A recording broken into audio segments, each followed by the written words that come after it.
CEAP, Centro Espírita Altivo Panfiro. Uma casa de amor. Bom dia, amigos. Bom dia, os companheiros que nos veem de casa. Vamos dar continuidade ao nosso curso do Evangelho. Nós estamos estudando o capítulo 9, Bem-aventurados que são mansos e pacíficos. E ficou faltando a gente terminar e que nós vamos fazer hoje, o item 9 e o item 10, que fala sobre a cólera. O item 9 é assinado por um espírito protetor e o item 10 é assinado por Hahnemann. E nós vamos usar como página de abertura justamente esse rodapé aí falando sobre o Hahnemann. Aí ao final do item 10, deve ter no evangelho de vocês, falando quem foi o Hahnemann. Acharam? Então vamos lá. Hahnemann, Samuel Christian Hahnemann, nasceu na Alemanha em 1755 e desencarnou em Paris em 1843. Estudou na Faculdade de Medicina da Universidade na Alemanha e graduou-se médico em 1779. Criou a medicina homeopática em 1796, após anos de dedicação e observações e estudos sérios sobre as reações medicamentosas no organismo. Ele foi muito perseguido por aqueles que consideravam que a sua homeopatia era milagreira. Foi também perseguido pelos detratores, pelos traidores que o cercavam com seu descrédito. As perseguições chegaram a ponto de fazê-lo buscar proteção junto à cidade, onde exerceu a medicina homeopática, de 1811 a 1821, quando teve a sua casa apedrejada e queimada pela população, aliciada pelos médicos alopatas. Uma barbaridade, né?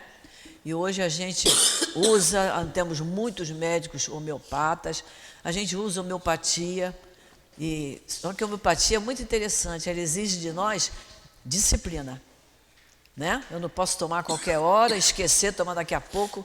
A homeopatia exige disciplina, e isso é muito bom, né? Tudo que exige a disciplina de nós nos ajuda.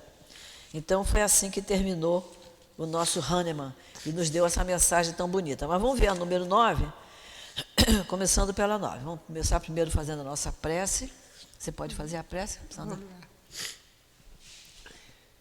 Senhor Jesus, estamos aqui mais uma vez reunidos nessa manhã de domingo para estudar o seu Evangelho, para nós melhorarmos o nosso aprendizado.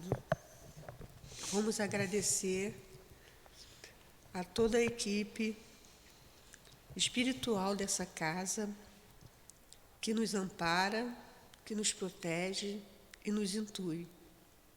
Agradecer, acima de tudo, a Deus e pedir permissão para iniciarmos os nossos estudos dessa manhã de domingo. Graças a Deus. Que assim seja, graças a Deus. Então vamos lá, capítulo 9, item 9, a cólera. Pode ler, Sandra? O orgulho faz com que a criatura se julgue superior ao que é realmente e não suporte passar por uma comparação que possa rebaixá-la. Faz também com que se considere de tal forma acima de seus semelhantes, seja em aptidões, seja em posição social, seja em vantagens pessoal, que o menor paralelo a irrita e a fere. Então, o que acontece? Ela se entrega à cólera. É interessante, nenhum de nós gosta de comparação, né? Nós temos uma dificuldade de aceitar que a pessoa diga assim, mas olha só, a fulana trabalha melhor que você nisso aí. Aí a gente respira fundo e não gosta.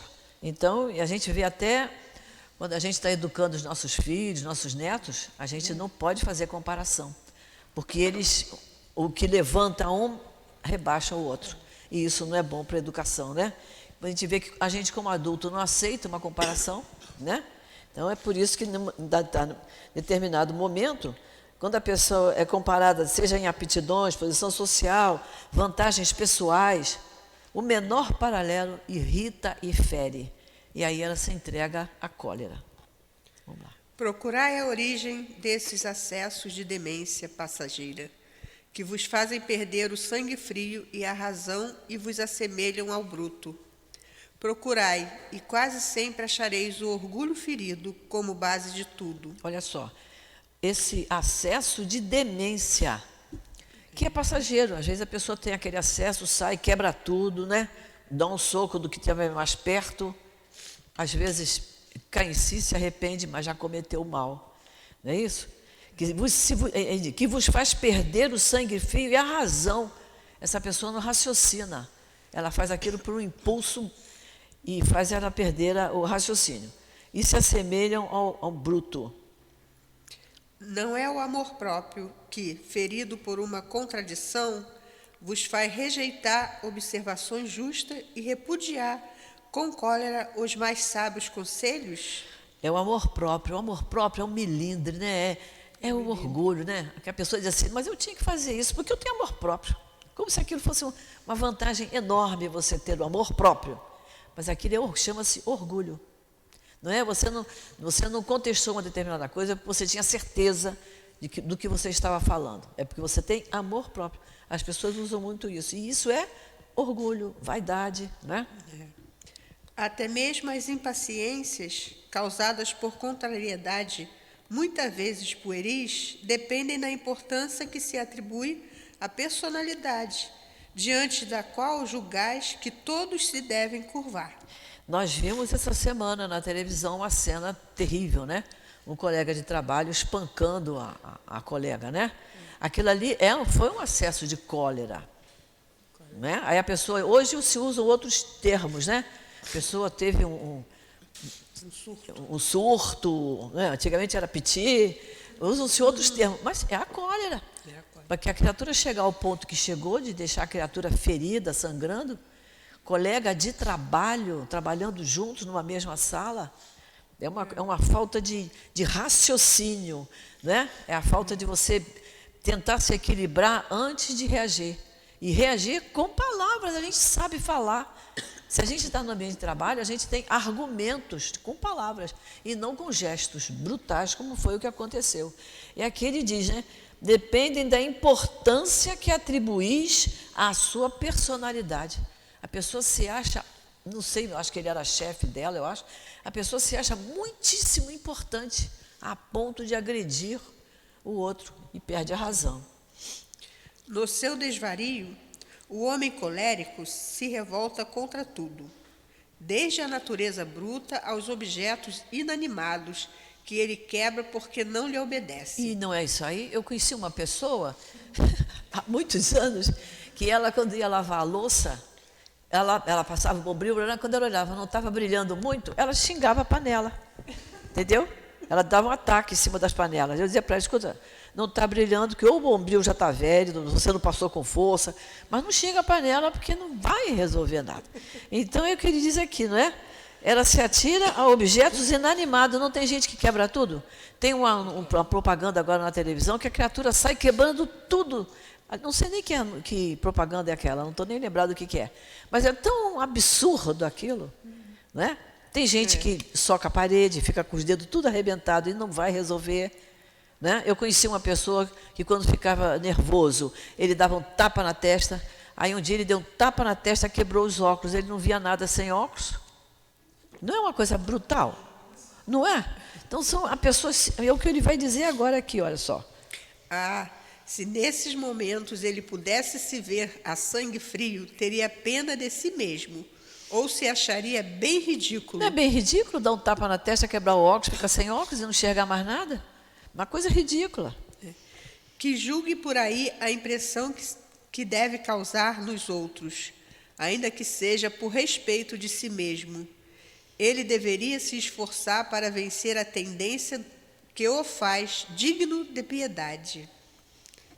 Se pensasse que a cólera não serve para nada, que altera a saúde, compromete até sua vida, ele perceberia que é a sua primeira vítima.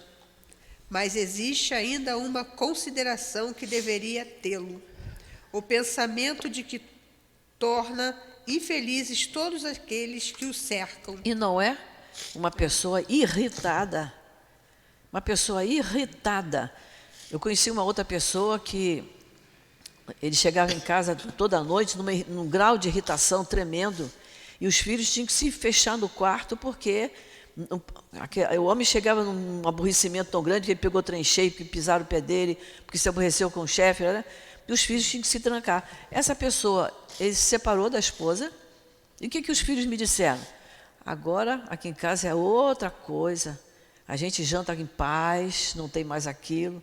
Quer dizer, gostaram, independente da confusão que deu, até financeiramente, de ter se separado, mas gostaram daquela ausência do pai, porque a presença do pai deixava eles muito angustiados, de não poderem rir, falar alto, fazer nenhum barulhinho, porque a criatura chegava. Quer dizer, é o que ele diz aqui, ó, que torna infelizes todos aqueles que o cercam. Você lidar diariamente com uma pessoa irritada, né? Sempre reclamando, batendo com as coisas, é muito triste, é muito desagradável, acaba adoecendo o outro que convive, né? Se tem coração, não deve sentir remorso por fazer sofrer as pessoas que mais ama?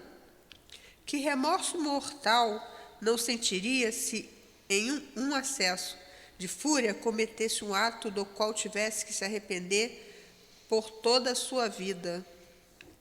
Em suma, a cólera não exclui certas qualidades do coração, mas impede que se pratique muito mais o bem, permitindo que se possa fazer muito mais o mal. Não quer dizer que a pessoa que teve um acesso de cólera, que ela não tenha outras qualidades, ela até pode ter, mas naquele momento ela abafa aquelas qualidades boas todas, porque ela está usando a personalidade dela, o caráter forte. A pessoa não diz isso? Eu tenho um caráter muito forte, eu não aguento desaforo, e aí sai agredindo, né? Isso deve ser suficiente para induzir o homem a empreender esforços para dominá-la. O espírito, aliás, é induzido a isso por outro motivo, o de que a cólera é contrária à caridade e à humildade cristã, um espírito protetor. Então, agora falando para nós, o espírita, aliás, porque o espírita sabe, é induzido a isso por outro motivo, o de que a cólera é contrária à caridade e à humildade, que a gente sabe que a gente tem que praticar a humildade e a caridade. Então, por mais que a gente esteja zangado, que a gente respire fundo e peça a Deus que nos dê força para a gente não reagir a determinados atos, porque às vezes a reação traz uma consequência muito desastrosa. Então, como diz o Evangelho, no momento de discussão, de aborrecimento, desde que fale o mais tolo, né? E que a gente se cale e peça sempre aos nossos anjos da guarda para estar junto de nós, nos amparando. Agora vamos ver a mensagem do Hahnemann, o item 10. De acordo com a ideia completamente falsa de que não pode reformar a sua própria natureza, o homem acredita que não tem a obrigação de fazer esforços para se corrigir dos defeitos nos quais ele compraz voluntariamente ou que, para serem eliminados, exigiriam muita perseverança. É aquela pessoa que diz assim, mas olha só, eu tenho um gênio muito forte, eu nasci assim. É isso aí. Ser sanguíneo, né? Eu nasci assim, não consigo mudar isso. Eu nasci assim, vou morrer assim. Não é? É isso que ele está dizendo aqui. Exigiriam muita perseverança. Quando a gente estudar lá o capítulo 11, tem 11, Emmanuel diz isso. De coragem precisamos nós para vencer as nossas dificuldades. A coragem não é a força bruta. A coragem maior é a gente vencer as nossas dificuldades. Que é o que ele diz aqui. Isso exigiria de mim muita perseverança. É assim, por exemplo, que o homem com tendência à cólera quase sempre se desculpa por seu temperamento. Não é? Uhum. Em vez de reconhecer a sua culpa, ele transfere a falha para o seu organismo, acusando dessa forma a Deus por seus próprios defeitos. Como é que ele fala aqui? Ele transfere a fala para o seu organismo. Ou seja, eu, uma criatura desse tamanho, né, com o gênio que eu tenho, eu sempre fui assim, genioso, geniosa. E a gente entenda que aqui ele fala que o homem com tendência, o homem, mas mulher também, né? É o ser humano, isso se aplica ao ser humano, né? É ainda uma consequência do orgulho que se encontra misturado a todas as suas imperfeições. Isso aí. Sem a menor dúvida, existem temperamentos que se prestam mais do que outros a atos violentos, assim como existem músculos mais flexíveis que se prestam melhor a grandes esforços. Não acrediteis, porém, que aí se encontre a principal causa da cólera. Tudo isso seria desculpa, né? É o meu temperamento, eu sou assim. É. Ficai certo de que um espírito pacífico, mesmo em um corpo irascível, será sempre pacífico. E que um espírito violento, mesmo num corpo sem energia, não será brando. Não será brando. Então a gente vê uma pessoa com a estatura pequena, valente, né? Desacatando, e você vê uma pessoa grande e boníssimo, né? E não se faz valer do tamanho dele, né?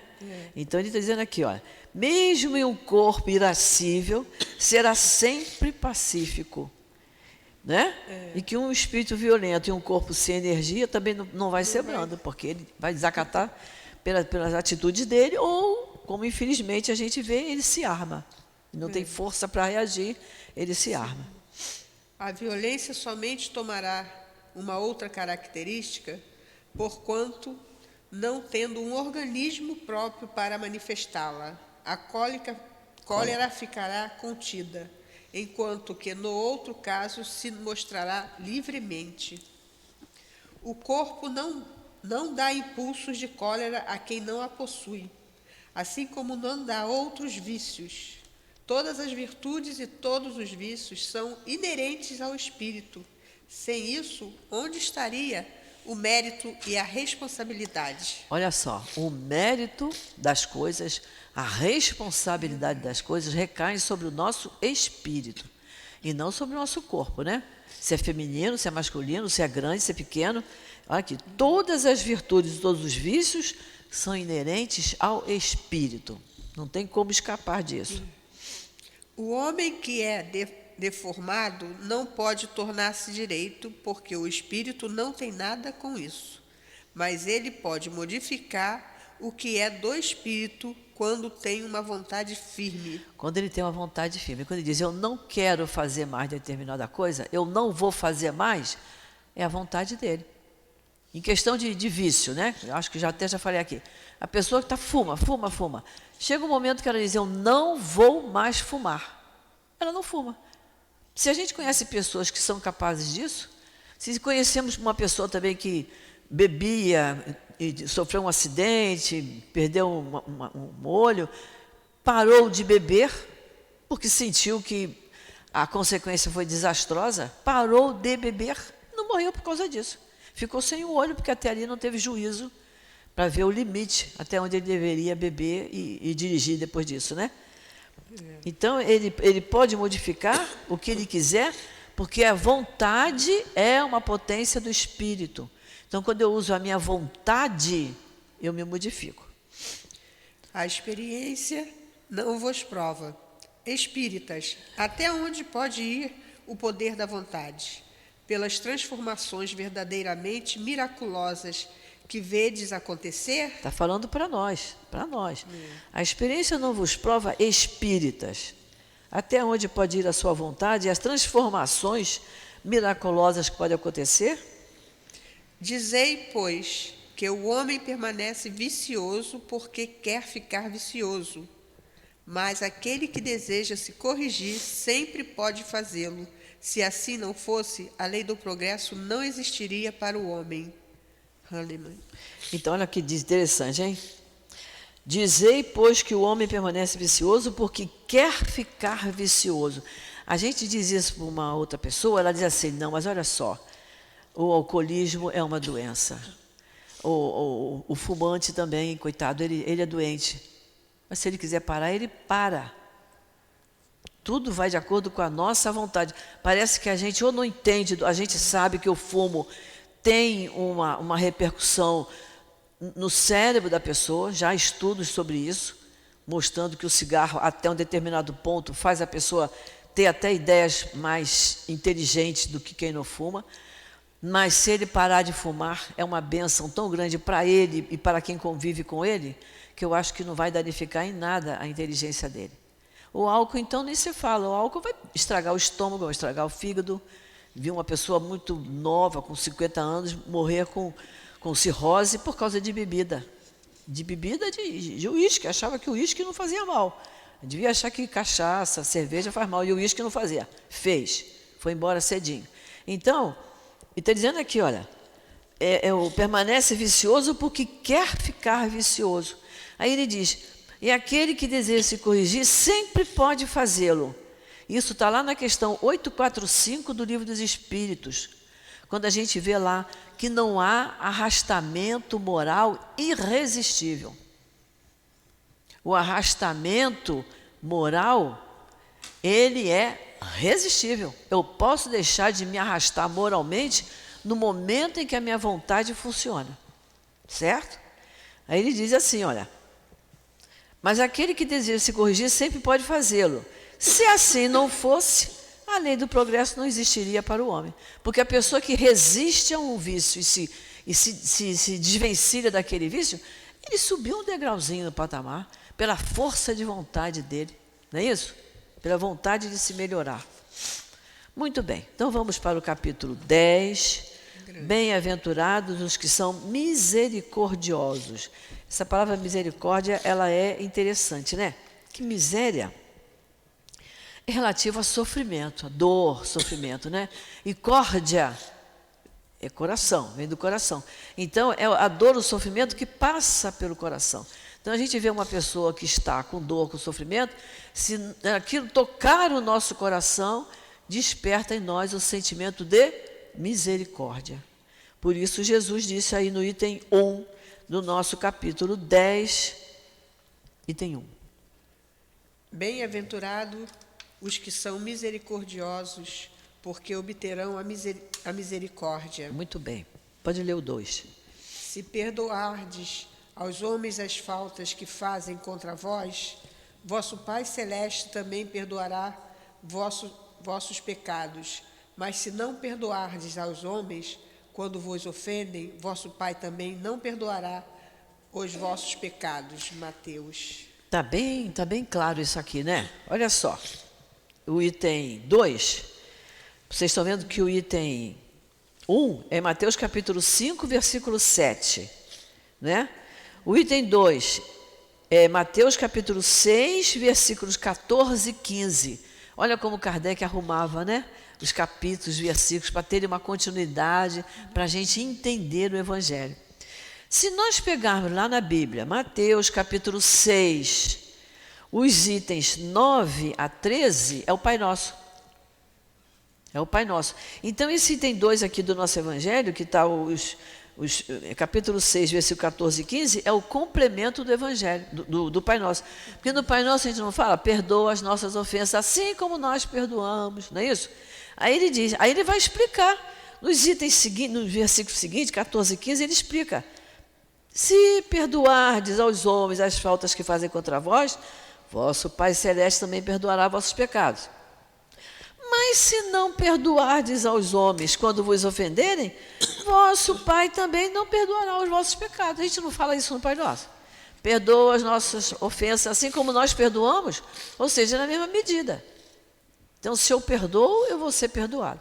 E a minha oração é Pai Nosso. Eu estou falando com Deus, que é o nosso Pai. Então, ele está dizendo aqui, vosso Pai também não perdoará, se você não perdoar. Vamos para o 3. Se vosso irmão pecou contra vós, ide e falai-lhe sobre a falta em particular, entre vós e ele. Se vos ouvir, tereis ganho o irmão.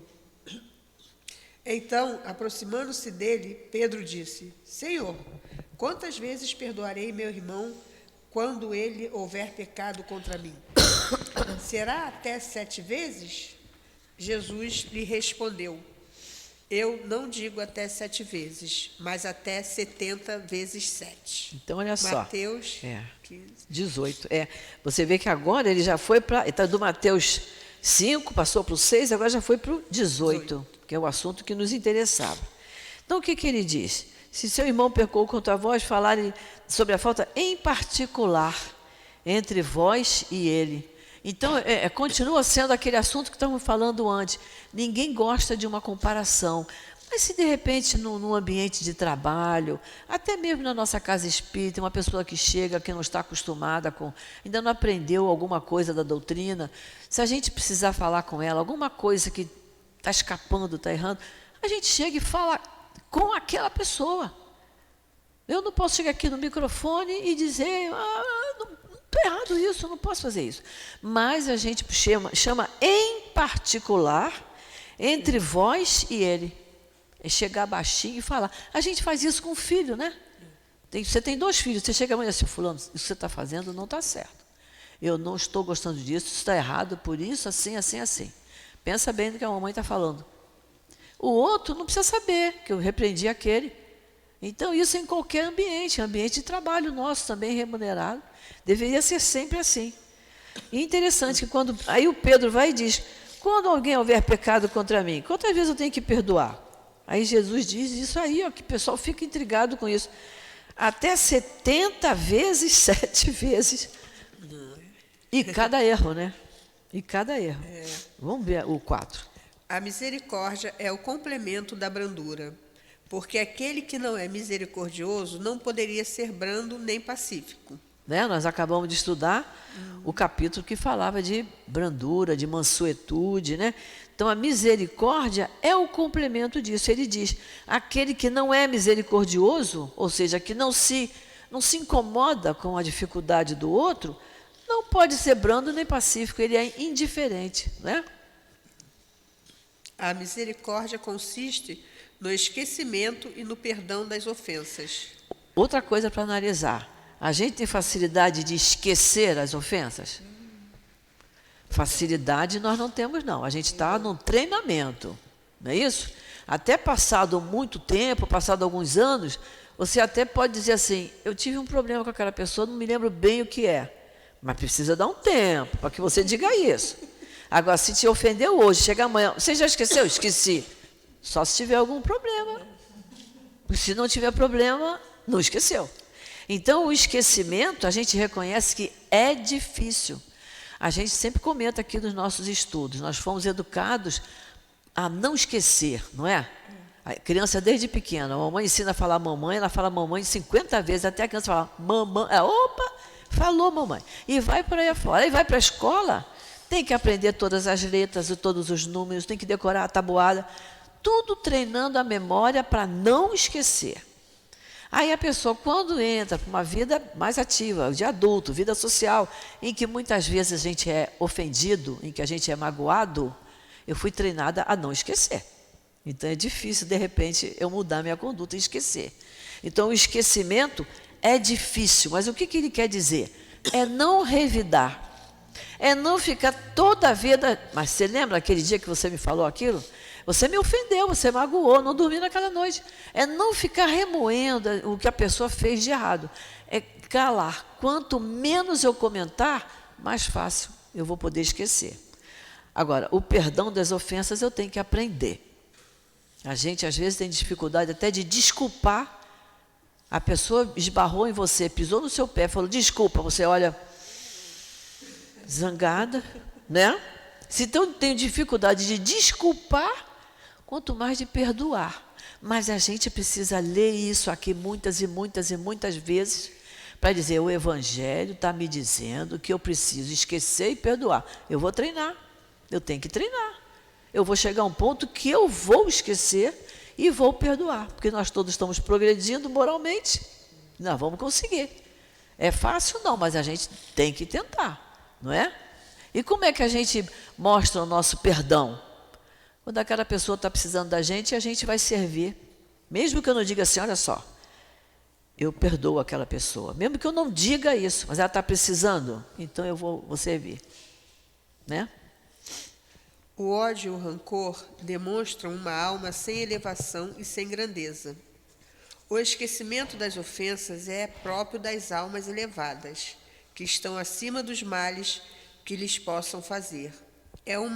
Uma é sempre ansiosa, de uma sensibilidade sombria e cheia de amargura. A outra é calma, plena de mansidão e caridade. Quer dizer, ele está falando aqui, aquele que esquece as ofensas tem uma alma elevada, ou seja, é calma, plena de mansidão e de caridade. Aquele que não esquece e que é dominado pelo ódio e pelo rancor, o que ele diz? É uma alma sempre ansiosa, porque está sempre esperando o momento de revidar. Né? Na hora eu não tive coragem de falar, mas quando eu me encontrar, eu vou fazer aquilo que eu não fiz naquela hora. Essa pessoa não está pronta para esquecer. Tão cedo não vai chegar lá. Então, é o esforço que temos que fazer. Esse esquecimento aqui, está mais para compreensão. Para compreender. Isso nos ajuda. Efetivamente para esquecer. Porque esquecer a gente não esquece. É. Mas a gente compreende que o outro ainda não teve a capacidade, né, de viver, de compreender aquilo que agora a gente entende. E essa compreensão é importante, que ele está naquele momento dele de cólera, né? Naquele momento que ele acha que só ele que é a vítima, e que a gente já sabe discernir isso aí. É isso mesmo, esse esquecimento envolve isso também, essa compreensão. Infeliz daquele que diz, eu nunca perdoarei. Porque se não for condenado pelos homens, certamente o será por Deus. Seríssimo isso, né? Que a pessoa diz, pessoa que acha que tem uma personalidade forte, diz, olha só, me pisou, eu vou perdoar? Não vou perdoar mesmo. Está achando que está dizendo uma coisa, porque ela é muito importante, né? E olha que pena. Numa análise mais profunda, esse que não tem a capacidade de perdoar se encontra na mesma faixa que aquele que é outro. Exatamente. Vai se equiparar. Vai se equiparar. Com que direito reclamaria o perdão das próprias faltas se não perdoa as dos outros? Jesus nos ensina que a misericórdia não deve ter limites, quando diz para perdoarmos ao nosso irmão, não 7, mas 70 vezes 7. Isso resume isso, né? Misericórdia não deve ter limite. Ele usou o número 7, que era o número cabalístico, mas quantas vezes fizer, a gente vai perdoar. Que Deus nos ajude. No entanto, há duas maneiras bem diferentes de perdoar. A primeira é grande, nobre, verdadeiramente generosa, sem segundas intenções, tratando com delicadeza o amor próprio e a suscetibilidade do adversário, ainda que ele tenha toda a culpa. Essa é a atitude daquelas almas elevadas, né? Das almas elevadas. Ele diz, tratando com delicadeza o amor próprio daquela pessoa, quer dizer, a vaidade dela, o orgulho dela, e a sua suscetibilidade, ainda que ela tenha toda a culpa. Que às vezes a gente, quando você conhece a pessoa, ou seja parente, ou seja colega de trabalho, em trabalho nosso é muito comum isso, você vê que a pessoa tem uma conduta, porque você sabe como é a vida dela, em particular, não é? Aí você diz, a pessoa é assim porque ela está revoltada por isso, isso e isso. Agora, quando é assim, no supermercado, alguém te dá um pisão ou te faz uma maldade, você não conhece. Mas muitas vezes a gente conhece, aí é mais fácil da gente entender e levar, exatamente. A segunda é quando o ofendido, ou aquele que se crê ofendido, impõe condições humilhantes para perdoar e faz sentir o peso de um perdão que irrita em vez de acalmar. Pois é, como ele vai dizer aqui, viu como eu sou bom? Ele vai dizer isso, né? Quer dizer, ele está perdoando assim para todo mundo ver, mas aqui dentro não perdoou. Se ele estende a mão, não é com benevolência, mas com ostentação, a fim de poder dizer a todo mundo, vede como sou generoso. Em tais circunstância, é impossível que a reconciliação seja sincera, tanto de uma parte quanto de outra. Porque ali é uma caridade orgulhosa, né? Como nós vamos estudar depois lá no item 10. Porque ele diz, olha como eu sou uma pessoa boa, viu? O fulano fez aquilo e eu perdoei. Uma caridade orgulhosa. Ele quis mostrar isso aí, mas será que se reconciliou? Será que se aquela pessoa precisar de algum favor dele, ele vai fazer? Não, isso não é generosidade. É apenas uma maneira de satisfazer o orgulho. Em qualquer contestação, aquele que se mostra mais conciliador e demonstra maior desinteresse, caridade e verdadeira grandeza de alma sempre conquistará a simpatia das pessoas imparciais. As pessoas imparciais. Muito bem. Eu acho que isso aqui ficou bem explicado para nós, né? Perdoar para que Deus vos perdoe. A gente tem que entender isso. O Pai Nosso é a prece que Jesus nos deixou, é uma prece que a gente deve fazer diariamente. Então, se a gente usa aquelas palavras que Ele nos deixou, a gente tem que entender o que está falando, né? Não é rezar aquele Pai Nosso assim, rapidinho, ou rezar várias vezes, não. É rezar uma vez só, lentamente, para entender o que você está pedindo, o que você está falando, que é de uma responsabilidade muito grande. Então, vamos para o item 5. Reconciliar-se com seus adversários. Esse é danado. Reconciliai-vos o mais cedo possível com o vosso adversário, enquanto estás em caminho com ele, para que não suceda que o vosso adversário vos entregue ao juiz, e que o juiz vos entregue ao ministro da justiça, e que seja exposto na prisão. Em verdade vos digo que não saireis de lá, enquanto não houver pago até o último centavo. Mateus. Isso aqui é para a gente analisar bem, né? Reconciliai-vos o mais cedo possível com o vosso adversário, enquanto estás a caminho com ele. O que a gente entende? O que é estar a caminho com alguém? Hã? Quando está encarnado. Estão caminhando junto, na mesma época, na mesma encarnação. Pode falar. Pode.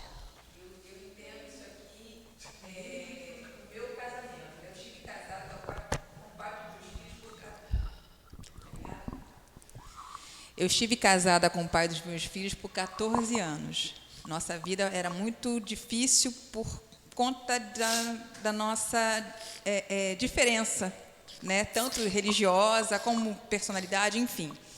Depois que nós nos divorciamos, isso tem 3 anos, nosso relacionamento ficou muito melhor. Hoje nós somos amigos, a gente se dá muito bem, se respeita, né? E nosso relacionamento com os nossos filhos também melhorou muito, né? Então eu entendo esse reconciliar com os adversários, que nós éramos adversários. Nosso relacionamento era hostil, era horrível o clima na nossa casa. E depois que nós separamos, nós conseguimos fazer um elo de amizade, de respeito, né? E hoje a gente se dá muito bem. Eu me identifiquei muito em relação a isso. Que coisa boa, né? Isso é muito... Você vê, eu acho que aí ambas as partes quiseram, né? repensaram, analisaram, né? E viram que era muito melhor para cada um a amizade, o companheirismo, do que continuar digladiando. Isso não nos leva a nada, né? Isso foi muito bom. Que coisa boa, né? E é o que ele diz aqui, enquanto estás a caminho. Não adianta levar isso, porque olha só, quando ele aqui, ó, para que não suceda com o seu adversário, que o Senhor vos entregue ao juiz, que o juiz vos entregue ao ministro da justiça e que seja exposto na prisão. Nós vamos entender o que é isso. Em verdade vos digo que não saireis de lá, da prisão, enquanto não houverdes pago até o último centavo. As palavras de Jesus sempre tinham um fundo moral muito grande e que, graças a Deus, a nossa doutrina nos mostra. Quem é o nosso juiz? A nossa consciência. Então, ele está dizendo aqui, olha, para que isso não suceda, que você seja entregue ao juiz, ou seja, você brigou, teve uma briga feia, foi cada um para um lado. Você não vai para casa contentinho, não, o coração está batendo aqui, né? A boca está seca, né? Ou porque foi muito ofendido, ou porque não soube revidar, ou porque não merecia aquele tipo de tratamento, alguma coisa que te deixa muitíssimo incomodado. Então, a sua consciência está lhe fervilhando e dizendo, será que você não errou? Será que você não humilhou primeiro? Aí ele diz que isso não entrega ao ministro da Justiça, ou seja, que isso não vá se piorando. Você chegar a falar com o ministro, é uma autoridade maior. Então, que isso vai lhe angustiando, vai tirando o seu sono, vai lhe dando dor no estômago, não é? A gente, às vezes, tem dor de cabeça, dor no estômago, e não é a cabeça que está ruim, nem o estômago. É a nossa emoção que está sofrida, né? E que seja exposto na prisão. Tem gente que se aprisiona no ódio, né? Tem gente que se aprisiona, fica guardando aquele rancor, adoecendo com aquilo ali, não sabe falar de outra coisa que não seja aquele ódio, aquele desespero que está passando. Aí diz, em verdade vos digo que não saireis de lá, ou seja, não saireis desse tormento, dessa grande dor, desse sofrimento, enquanto não tiver pago até o último ceitil. Quer dizer, enquanto você não tiver satisfeito a justiça divina. E o que é satisfazer a justiça divina? Reconciliar com o seu adversário. A pessoa tem que tentar. Aí depois nós vamos ler mais, ele vai falar sobre isso. Mas é aquele negócio, se a pessoa não quiser, se a pessoa disser, não, quero conversa com você não, sai daqui, pode sair. Você fez a sua parte. Né? Eu fui lá para conversar, para me reconciliar. A pessoa não quis. Com quem ficou o erro, a culpa? Com ele. E se ele dissesse, então tá bem. Então vamos conversar. Vamos ver o que eu errei, o que você errou. É outra coisa, não é? Agora, se um disser, não quero mais saber de você, o erro é dele. Ele que não perdoou, mas você tentou. Então ele diz aqui, não saireis de lá enquanto não houver pago até o último centavo. Não sairemos, a gente morre com raiva de alguém, com desejo de vingança. A gente não vai para um lugar muito bom, né? A gente vai para um lugar de acordo com a nossa mente, aonde a nossa mente nos leva. Se eu estou com raiva, se eu estou com ódio, eu não vou para um lugar lá muito bom. Só vou sair de lá quando eu fizer a coisa certa. E aí, o Livro dos Espíritos nos ensina, há todo um mecanismo. Eu, mesmo estando lá, eu tenho que cair em mim. Eu tenho que reconhecer o meu erro. Onde foi que eu errei, com que palavra eu ofendi, eu magoei. Eu tenho que me arrepender e tenho que pedir a Deus uma oportunidade para eu reparar o meu erro. Aí você vai reencarnar para poder reparar aquele erro que você cometeu com relação àquela pessoa. Agora, se aquela pessoa continua errada, é problema dela. Você está se limpando do mal, do erro que você cometeu. Né? Então, vamos lá para o 6. Há na prática do perdão e na do bem em geral mais que um efeito moral. Há também um efeito material. Como se sabe, a morte não nos livra de nossos inimigos. Os espíritos vingativos muitas vezes perseguem com seu ódio além-túmulo aqueles contra os quais conservaram seu rancor. Eles perseguem, vão virar obsessores, né? Eles perseguem conservaram com seu rancor. Aqueles contra os quais ele conservou. Quer dizer, ele persegue porque o que ficou ainda encarnado também não perdoou. Porque quando a gente perdoa, quando a gente limpa o nosso coração, o obsessor não cola. Afinidade, exatamente. Quando você está cheio de problemas, cheio de rancor, você atrai. Mas se você diz assim, não, eu até rezo muito para que aquela pessoa, aquele espírito, possa evoluir onde ele estiver. Você está bem demais. Ele pode até querer, vou lá hoje dar uma rasteira nela, mas não vai dar. Porque ele não encontra meios de fazer isso. Porque quando a gente perdoa, quando a gente se limpa dos maus sentimentos, dos maus pensamentos, a gente aprende isso aqui no Evangelho. A gente tem uma capa de proteção.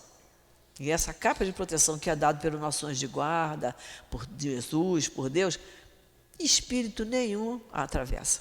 Nenhum.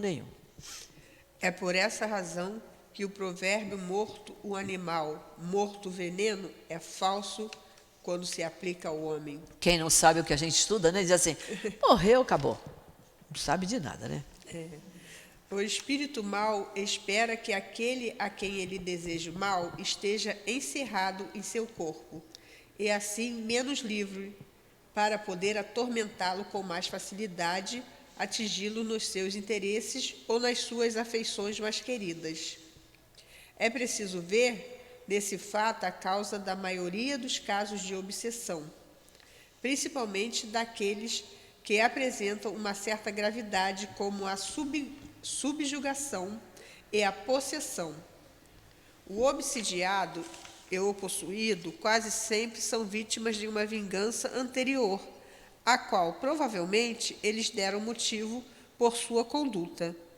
Deus assim o permite para puni-los pelo seu mal, que eles mesmos fizeram, ou, se não o fizeram, por não terem sido indulgentes nem caridosos ao deixarem de perdoar. É isso aí, né? Não foi indulgente nem foi caridoso. O indulgente é aquele que tem a propensão para perdoar. Já está treinando para aprender a perdoar, né? Então, ele não foi nem indulgente nem caridoso. E nós que somos espíritos, que sabemos disso, a gente tem que fazer isso mesmo, né? A gente tem que limpar as barras quando elas não estão muito boas. Do ponto de vista da sua tranquilidade futura, é imprescindível reparar o mais cedo possível os danos que tenham causado aos seus semelhantes. Perdoar os seus inimigos, a fim de eliminar, antes de morrer, todos os motivos de desavenças, todas as causas de animosidade posterior. Antes de morrer, por isso que ele fala, enquanto estás a caminho, né? Eu não posso me permitir eu desencarnar, ou eu ver que o outro está mal para caramba, chegar lá fulano, aquela pessoa com quem eu briguei está doente, eu vou lá visitar, eu vou pedir perdão, porque não é só a gente saber perdoar, a gente tem que saber pedir perdão. Né? A gente, quando pede perdão, mesmo que o outro não perdoe, mas eu pedi, então eu já tive um gesto de humildade. Né? Então, isso já é bom para mim, como espírito. Né? Agora, se eu pedir perdão e aquela pessoa perdoar, acabou o problema. Isso é que é importante. Então, ele deixou bem claro o que nós falamos. Né? Enquanto estás a caminho, antes de morrer, enquanto estão os dois encarnados aqui juntos. Por essa forma, de um inimigo enfurecido neste mundo, pode-se fazer um amigo no outro, ou pelo menos ficar do lado do bem, e Deus não deixa aquele que perdoou ficar exposto à vingança. Está vendo? É o que nós vamos ver mais adiante, a questão da capa de proteção. Deus não deixa aquele que perdoou ficar exposto à vingança. Ou seja, a pessoa diz assim, hoje eu não estou bem não, acho que eu estou obsidiado. Então, porque você está deixando. Porque se você só vai se deixar obsidiar se você quiser. Se você disser, peraí, eu não estou pensando mal de ninguém, eu não tenho raiva de ninguém, não guardo rancor, não estou com maus sentimentos, não distratei ninguém com as minhas palavras. Não tem, não está obsidiado. Está nervoso por algum motivo, né? Está com um problema emocional, está doente fisicamente, mas nada de culpar os espíritos se você está com a sua consciência tranquila, né? Quando Jesus recomenda que nos reconciliamos com o nosso adversário o mais breve possível, não é tendo em vista somente acabar com as discórdias durante a existência atual, mas evitar que elas se perpetuem nas existências futuras. Não saireis de lá enquanto não houver pago até o último centavo, isto é, satisfeito completamente a justiça de Deus. Quer dizer, porque se a pessoa não perdoa, não é perdoado, aquilo se perpetua. Aí a gente vê aqueles problemas, ou em família, né?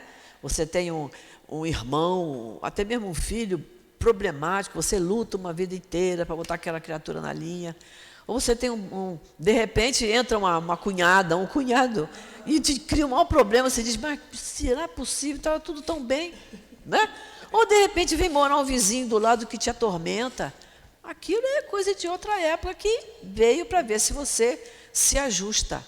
Porque se você começar, se o vizinho é problemático, você começar a orar por ele, orar por ele, orar por ele. Aí a pessoa diz assim, como uma vez uma pessoa disse, mas há 3 meses que eu estou rezando por essa pessoa, ela não melhorou. Mas quanto tempo você levou brigado com ela? Quer resolver em 3 meses? A coisa não é bem assim, né? Você tem que ser perseverante, não desistir. A pessoa está lá te atormentando, você continua rezando, porque Deus está vendo a sua boa vontade e a sua boa intenção, não é? Vamos ver o sacrifício mais agradável a Deus, o item 7. Portanto, se estáis para apresentar a vossa oferenda ao altar, e então vos lembrardes de que vosso irmão tem qualquer coisa contra vós, deixai a vossa oferta aos pés do altar e ide primeiro reconciliar-vos com o vosso irmão. Depois voltais para fazer a vossa oferta. Mateus. Olha só que interessante, Mateus voltou para o capítulo 5, né? Como estava lá no item 1, capítulo 5, mas agora já foi para os versículos 23 e 24. Olha que salto que ele deu, porque ele está falando, muitas vezes para você perdoar, é uma coisa é um sacrifício que a gente faz, né? Por amor a Deus e por saber que aquilo vai fazer bem ao seu espírito, você perdoa, não é isso? Então agora ele vai falar qual é o sacrifício mais agradável a Deus. É interessante. Nós não vamos voltar lá para a gente não perder muito tempo. Mas Sócrates, quando nós estudamos lá no início, na introdução do Evangelho, quando nós estudamos Sócrates, vocês lembram? Quando nós estudamos Sócrates, ele mais ou menos falava sobre isso. Deixa eu ver se eu acho aqui rapidinho. Não precisa vocês perderem tempo, não. Eu vou ver se eu acho aqui rapidinho. Oi. Nós temos por hábito Ah. considerar as leis aquelas que estão descritas lá em Kardec, né? É. Nós temos por hábito classificar como leis aquelas descritas por Kardec, aquelas 10, né? É importante a gente passar a ter olhos de ver para inúmeras leis que não foram lá citadas, que eu posso citar aqui como, por exemplo, no parágrafo passado, e Deus não deixa aquele que perdoou ficar exposto à vingança. Ou seja, isso é uma lei. A gente precisa começar a despertar para essas coisas, para que a gente possa, no nosso íntimo, ter um comportamento de acordo com essas coisas que não são claras, né? Porque isso aqui é uma coisa muito importante. Muito importante. Muito importante. Muito importante. Muito importante, né? Porque aqui está inserido o quê? Amar ao próximo como a mim mesmo, né? Então a gente precisa despertar esse olhar para essas leis abstratas, né? Para que a gente possa ter um comportamento fidedigno ao Espiritismo. Porque são verdades dentro da nossa doutrina, né? São verdades espíritas. Então, por isso que eu sempre falo, quem está com o livro na mão, que está com um lapisinho, faz uma anotação. Porque isso que você ressaltou, que no meu aqui está bem grifado, Deus não deixa aquele que perdoou ficar exposto à vingança. Quer dizer, é como se Deus envolvesse você com uma capa de proteção. Você perdoou, você não vai sofrer nenhuma obsessão. Isso é para ser marcado, sublinhado, que é para quando a gente pegar assim, vou ver o que tem aqui de importante no capítulo 10. Está aqui no item 6, aqui, isso aqui está marcado. É importante que a gente vai aprendendo cada vez mais. E isso que aqui no item 7, você leu o item 7, não leu? Foi o 7. No item 7, isso Sócrates falou também.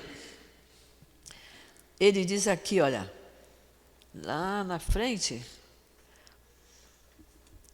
ele diz assim, por essas palavras, isso aqui foi Kardec, mas ele diz assim, combateu incessantemente o abuso das práticas exteriores, de falsas interpretações, fazer com que essas leis passassem por uma reforma mais radical, e ele disse, amar a Deus acima de todas as coisas e ao próximo como a si mesmo. E acrescentou, aí está toda a lei e os profetas.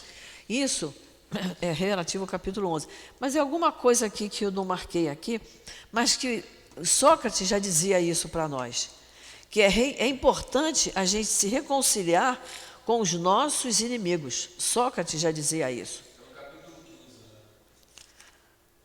Não, está lá na introdução. Sócrates na introdução.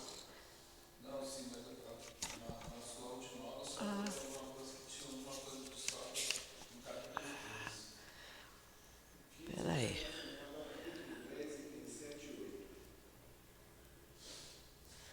Espera aí, deixa eu ver onde que eu achei aqui.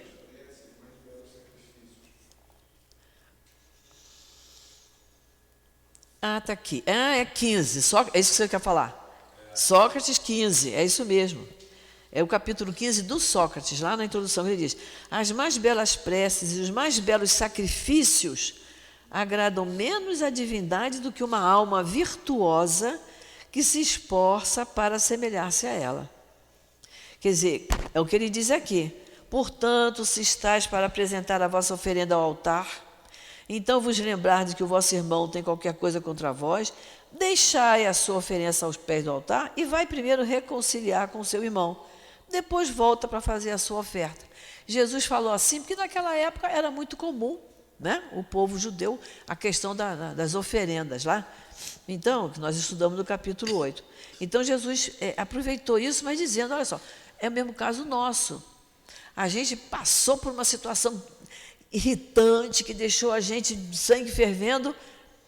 Você sabe que tem que fazer uma prece para se acalmar, mas você primeiro precisa se acalmar. Precisa botar as suas ideias no lugar, né? Cair em si, ver se não foi você que começou a confusão, para depois fazer uma prece, pedir a Deus que lhe acalme, que lhe perdoe, pedir a você que lhe dê força, pedir a Ele que lhe dê forças para ir se reconciliar com aquela pessoa, ou se a pessoa estiver longe, mas que ela seja abençoada também, como eu estou desejando ser também. Então, é o que eu estou falando aqui, eu fazer uma prece com raiva de alguém, aquela prece não vai até Deus, não tem a força que deveria ter, porque meu coração não está limpo, meus pensamentos não estão equilibrados, né? Vamos para o 8.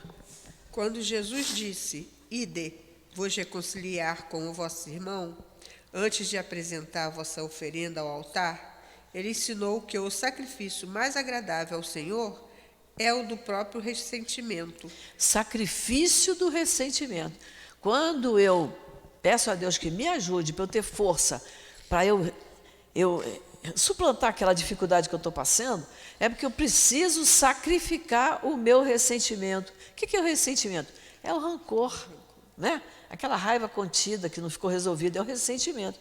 Então, o sacrifício mais agradável a Deus é o do próprio ressentimento.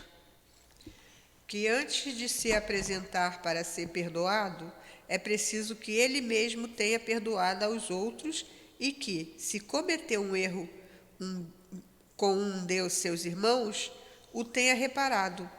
Somente assim a sua oferenda será agradável, porque virá de um coração puro de qualquer mau pensamento. Jesus materializou esse preceito porque os judeus ofereciam sacrifícios materiais e ele precisava colocar suas palavras de acordo com os usos daquela época. Por isso Jesus fala em oferenda, né? Os judeus usavam oferendas, coisas materiais, ofereciam coisas materiais. Então Jesus veio explicando, ó, quer oferecer? Oferece, mas antes você vai sacrificar o seu ressentimento. Antes você tem que limpar a sua alma para depois você fazer a sua oferenda. Com isso, Jesus pegou esse preceito, né? Esse sacrifício material que eles davam, as oferendas, né? E tornou isso como sendo mais agradável a Deus se antes eu limpasse o meu coração. O cristão não oferece dádivas materiais, porquanto espiritualizou o sacrifício. O cristão não deve oferecer dádivas materiais.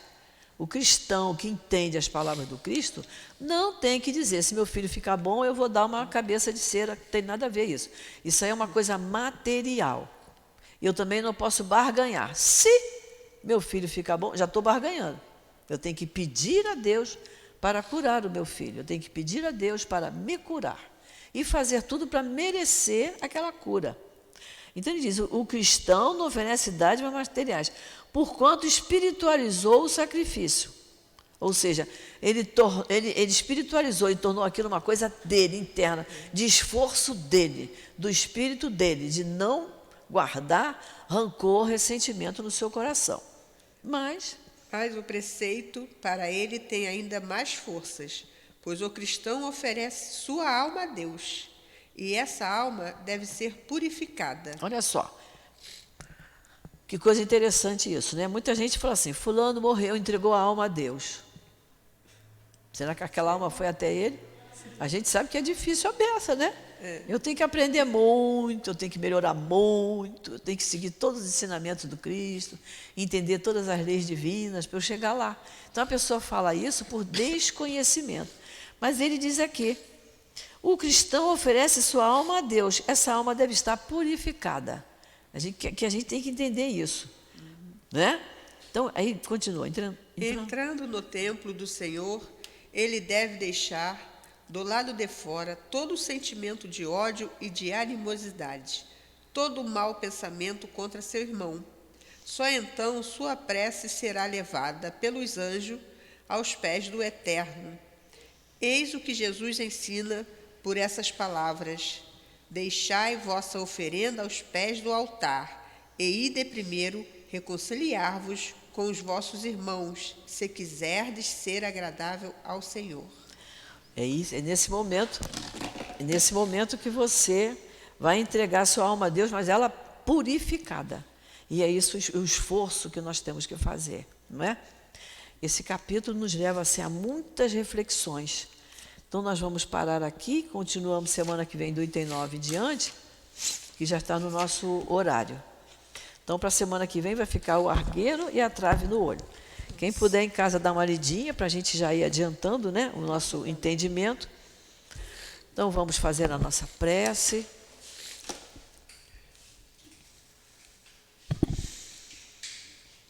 Querido Jesus, nosso mestre, nosso amigo, querido Emanuel, patrono do nosso curso, querido amigo altivo, Antônio de Aquino, espíritos queridos que aqui trabalham, nesta casa de amor, onde nos sentimos tão bem, Senhor, onde nos faz tão bem estarmos aqui presentes aos estudos, às tarefas da casa, que nós te agradecemos, Senhor, pela grande oportunidade que estamos tendo. Permita, Senhor, que possamos ter sempre a força, a coragem de estar aqui. Permita, Senhor, que possamos ser intuídos por Ti e por nossos anjos de guarda para estudarmos cada vez mais e mais acentuadamente a doutrina espírita, que nos fortalece, que nos equilibra, que nos esclarece.